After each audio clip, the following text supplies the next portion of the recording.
Bonjour à tous et bienvenue dans cette nouvelle vidéo InAcademy dans laquelle nous allons continuer la suite de la série de vidéos sur l'apprentissage de JavaScript.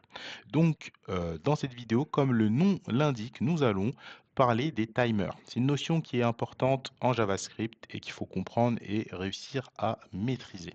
Avant ça, vous pouvez activer la cloche pour être au courant des prochaines vidéos qui sortiront, mettre un pouce pour soutenir. Vous pouvez également mettre des commentaires.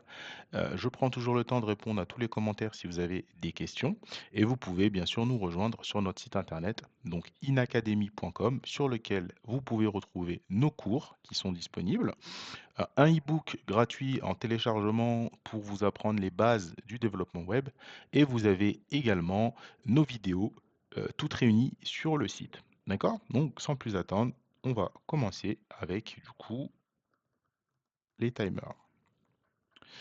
Donc, qu'est-ce que c'est que les timers en JavaScript? Donc, les timers, ça va vous permettre d'exécuter du code après un délai, d'accord, que vous allez choisir. Donc, ça peut s'avérer être très utile.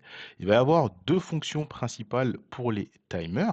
Il va y avoir le set time out, d'accord, set time out, et il va y avoir le set intervalle. Donc, grosso modo, et ensuite on va rentrer dans le vif du sujet, avec le set timeout, vous allez pouvoir exécuter du code après un certain délai, d'accord? Donc ça peut être après 5 secondes, après 10 secondes, vous allez voir que ça peut être utile. Si par exemple vous faites une application et vous voulez qu'il se passe quelque chose, mais que une fois que la personne, je sais pas moi, qu'elle rentre son nom, son prénom, vous voulez qu'un un pop-up, un message d'alerte s'affiche pour l'inviter à rejoindre votre newsletter. Mais vous voulez que ça arrive seulement 5 secondes après qu'il ait rentré, par exemple, son adresse mail. D'accord? Eh bien, vous allez pouvoir utiliser un set time out. Et vous allez également avoir cet intervalle. Donc, cet intervalle, cette fois-ci, c'est pour qu'une fonction s'exécute de manière répétée à des intervalles réguliers. Donc, vous allez définir, par exemple, toutes les 5 secondes, je veux qu'il se passe quelque chose. D'accord? Donc, sans plus attendre, on va commencer directement avec le set time. Donc, vous allez pouvoir taper set timeout qu'on vous le propose directement. Et à l'intérieur, en fait, il va y avoir plusieurs arguments. D'accord?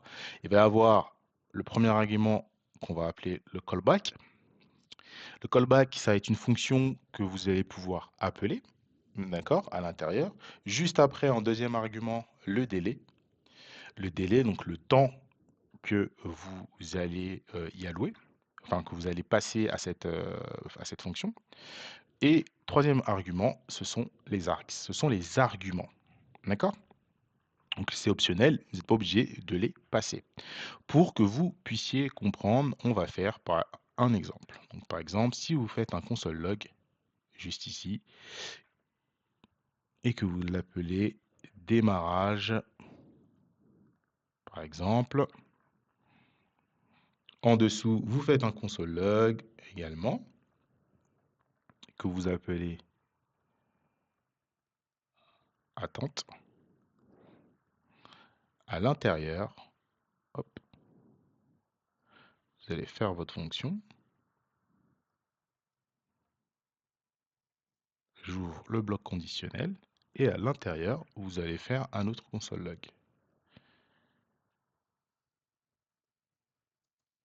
5 secondes se sont écoulées. D'accord? Donc, vous vous rappelez du premier argument. Donc là, je vais mettre le deuxième argument, c'était le délai. Donc en termes de délai, c'est en secondes. Donc si je mets 5000, bien évidemment, ça fait 5 secondes. D'accord?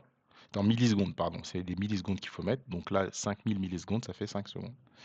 Et juste ici, je vais pouvoir lancer mon programme. Donc Node, le fichier s'appelle index.js.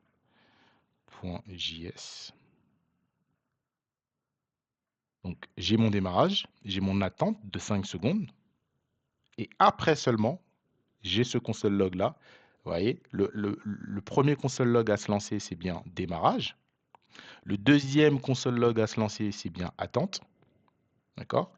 Normalement, là vous le voyez, attente. Normalement, le set timeout se lance avant l'attente, mais vu que je lui ai dit de se lancer que dans 5 secondes, il attend.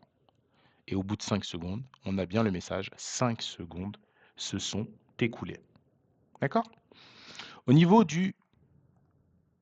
Ça, je vais pouvoir le supprimer. Voilà. Au niveau maintenant du set intervalle, il va se composer de la même façon. On va avoir le callback, on va avoir le délai, le temps, et on va avoir les arguments. D'accord? Donc ça va se positionner de la même façon. Quand on fait ça, ça veut dire que la fonction peut accueillir plusieurs arguments. Et c'est comme ça qu'on va les appeler. Donc, pour ce faire, on va faire une fonction, on va l'appeler let counter. On va l'initialiser à 0. D'accord? Et ici, ce qu'on va faire, c'est qu'on va faire une fonction intervalle, qu'on va appeler intervalle, égale, on va lui faire un set intervalle. À l'intérieur, je fais ma fonction fléchée. J'ouvre mon bloc conditionnel. À l'intérieur du bloc, je vais dire que si compteur, donc la variable compteur qu'on a faite, si elle est égale à 5, eh bien, je veux un console log qui s'affiche avec écrit fin du compte à rebours. D'accord? Et ensuite, du coup, je vais pouvoir ici mettre le deuxième argument qui était le délai en millisecondes et je veux que ça se passe toutes les 2 secondes. Et qu'est-ce que je veux qu'il se passe? Je veux faire compteur plus plus. Ça veut dire quoi? Ça veut dire que compteur va s'incrémenter. C'est ça que ça veut dire. Ça veut dire que compteur va s'incrémenter et que toutes les 2 secondes, compteur va euh, prendre une incrémentation, donc plus 1. Donc compteur va être à 0. Ensuite, il va être à 2, à 1, pardon. Ensuite, il va être à 2. Ensuite, il va être à 3, et ainsi de suite, et ainsi de suite, et ainsi de suite, et ainsi de suite. Et quand le console log, quand il va arriver à 5, cette condition sera vraie, et donc le console log va s'afficher. D'accord? Je vais lancer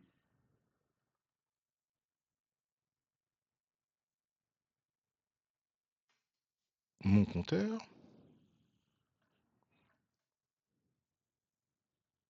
Là, j'ai fin du compte à rebours. Alors, il faut que j'affiche compteur, pardon. Évidemment, si j'affiche pas le compteur, eh bien, rien ne se passe. On a vu que le message fin du compte à rebours. Donc, je vais afficher compteur. Et vous savez quoi? Je vais même mettre de cette façon-là. Je vais mettre des backtitres. Voilà.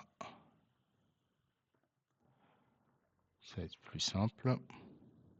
Ici, je vais écrire compteur, 2 points. Et là, je vais pouvoir mettre ma variable de cette façon. Voilà. Et là, je peux relancer. Donc là, compteur 1. Donc il y a bien 2 secondes qui se passent. Je vais le stopper et je vais mettre 3 secondes pour que vous puissiez encore plus vous en rendre compte. Je vais même mettre 4 secondes pour que vous puissiez encore mieux vous en rendre compte. Voilà. Donc là, 4 secondes. Compteur, 1, 2, 3, 4, compteur 2. 1, 2, 3, 4, compteur 3, et ainsi de suite, et ainsi de suite, et ainsi de suite, jusqu'à 5. Et à 5, fin du compte à rebours. Mais regardez le comportement. Le compteur continue en fait. Le set intervalle, à aucun moment on lui a dit de s'arrêter. On a juste écrit, en fait, on a juste mis autre chose, un autre comportement, mais il faut lui préciser de s'arrêter, sinon en fait il va pas s'arrêter. Il va continuer de tourner. Moi, à chaque fois là depuis tout à l'heure, je l'arrête en faisant CTRL C pour arrêter le programme. D'accord? Nous, c'est pas ce qu'on veut. Nous, on veut que quand ça arrive à 5, bah, ça s'arrête et qu'il y ait une cohérence entre le message fin du compte à rebours et la vraie fin du compteur. D'accord? Donc, pour arrêter un set intervalle, il faut faire clear intervalle. D'accord? Et là, vous voyez les deux, les deux méthodes. Clear timeout, c'est pour arrêter un set timeout. Donc, on ne l'a pas vu tout à l'heure, mais je vous le dis maintenant. Il y a plus de sens à le montrer dans un set intervalle. Donc, le set intervalle, et dedans, ben, on va lui passer ce qu'on veut arrêter, en fait. Ce qu'on veut arrêter, c'est l'intervalle. L'intervalle qui est le nom, en fait, de notre set intervalle. D'accord? Donc là, cette fois-ci, si je relance, donc je vais mettre cette fois-ci 2 secondes, donc ça aille quand même un peu plus vite. 2 secondes. Je relance mon fichier. Donc j'ai bien compteur 1, compteur 2, compteur 3, compteur 4, compteur 5. Et là, vous voyez automatiquement, vous voyez ma ligne là de commande qui est revenue, ça a bien stoppé le processus. D'accord? Donc c'est comme ça qu'on va utiliser les timers. Et c'est quelque chose qui est très souvent utilisé, qu'il faut comprendre. Donc vous pouvez, je vous encourage vivement et vraiment à pratiquer par vous-même et à l'essayer par vous-même. Je vous remercie en tout cas d'avoir suivi cette vidéo. Je vous donne rendez-vous très prochainement dans la suite de cette série de vidéos et je vous dis à très vite.